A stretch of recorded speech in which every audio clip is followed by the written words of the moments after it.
Yeah, I wanted to. Those are good points, and that was one of my questions about whether ALAB, if the considerations were in a broad enough context to be the reason, and I don't really know if they were or not, but I think that, again, it's the best place to start. It's the most. So that's one thing, and so I appreciate that comment. And the other thing is, I do think it's important to realize that we are talking about ag land. We are not talking about an event ordinance to make weddings happen, although I'm greatly in favor of weddings on wineries and places like that, I got to tell you right now. But we are talking about ag land. We are talking about trying to protect ag land, and so I can see where people doing applications for temporary events that happen to be occurring on ag land but have nothing to do with ag, could be running into problems with an ALAB definition. But that isn't really the point. The point is, whether or not ag land is being protected. And that is where my concern is, and I think that's where our board's concern should be overall. I think all of the testimony we received on economics, there is no question about those kinds of things. But we are not talking about just what's good for the county economically. We're talking about what's good for the county's agriculture in all its aspects. And I understand that economically some non-ag-related events may be good for that agricultural person, operator, but this is a broader picture than that. And so the fact that the planning department is having some difficulty processing some of the few that you've done with using just the ALAB stuff doesn't surprise me. And I guess I'm willing to deal. I'm willing to do, on your behalf, I'm willing to tolerate that difficulty until we can get more direction from a board changing the policy to be broader. Because right now, all we can do is just talk about the current policy and the bigger goal of protecting ag land. Well, I'm going to tell you another reason why I think that it's beneficial to have the ALAB standards govern the determination of whether or not there's a primary ag use on the site. Although I wasn't able to attend the joint meeting last Tuesday because of my paying job in Sacramento, I talked to Supervisor Patterson and Commissioner Wyatt about that discussion and how it unfolded, and one of the themes that I heard you all were concerned about is how to make the land use permitting process more predictable, more fair, and more evenly applied.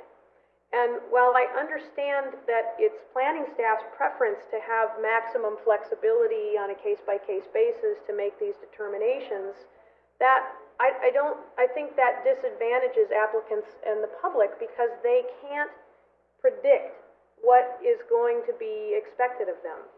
And one hearing officer may find that, just a promise to do some ag in the future is good enough. And some other hearing officer may say, oh no, I'm going to stick with the ag commissioner's recommendation on this, and it's going to have to be ag use on site, and then they're going to appeal to us and say, the other guys got it, why can't we have it? I think it's just better for everyone. Even though you may not like the standards, and if we were going to go through the standards, I would kind of pick them apart, but I'm not going to do that because I'm deferring to the expertise of ALAB and their ag commissioner staff that develop them. I think it's just better for everyone to have an even application so everybody knows what's required, and I want to underscore that there still is the appeal route. If you don't meet the test, you can appeal for a discretionary hearing. Hopefully that would be before this planning commission. But when we look at permits for which we have received input from other departments, Public Works, the Parks Department, we generally say, Public Works, what do you think? Okay, that's what we're putting in here. Parks, what do you think? We need an easement or not, or a trail? Okay, boom, we're putting it in here. And I just don't feel like the Ag Commissioner's Office has been getting that level of consideration in these 3 permits where this has been available for planning staff to consider. And so I think what I'm hearing this commission saying is that that the Ag Commissioner and ALAB should be the arbiters of whether or not there's primary ag use on site and whether or not those standards are met. And I think that's good for me. At this point, I think that's the way it's been interpreted. And I also want to make the point, in general, I guess I'm kind of talking generally again, that not only is it important for the applicant side of it, which of course staff in all of the county is really concerned about, but the public in general, you know, what happens with the public in general, especially with regard to things like agricultural land, open space land, is that people think that we have these policies in place and that they're protecting our resources, and then one day they look out and it's gone. And I think several speakers spoke to this. And they say, how could this have happened under these policies? These policies seem very clear, primary ag use and incidental. And what's happened is, by case basis, there's been a great argument to make an exception to the basic overall rules. So in some ways, the rules do need to be explicit and straightforward. And if you're going to deviate from them, then there needs to be something special or extra that happens. And so I tend to be more conservative in terms of interpretation when I'm looking at these kinds of policies, which do have a tendency to kind of wander. okay, so I'm sensing consensus, or if not unanimity. Commissioner White, you don't look particularly happy. Well, I'm not real comfortable with the whole thing. There's no doubt about that. But I do understand all the points that are made here, and it sounds like if people have a problem with that, that can be appealed, or they can, Farm Bureau folks or whoever the large groups are that may disagree with this, need to petition the yeah. And also remember, again, our resolution is going to the board. Yeah, and I look. Well, if I had my ruthers, I'd go with what our recommendation is here in the staff report, because this goes to the meat of the events ordinance that we did punt to the board. And I know that Mr. Hogue articulated why we need to take an action here today, but we didn't change. We were looking for the board's direction before any changes were made in the actual ordinance.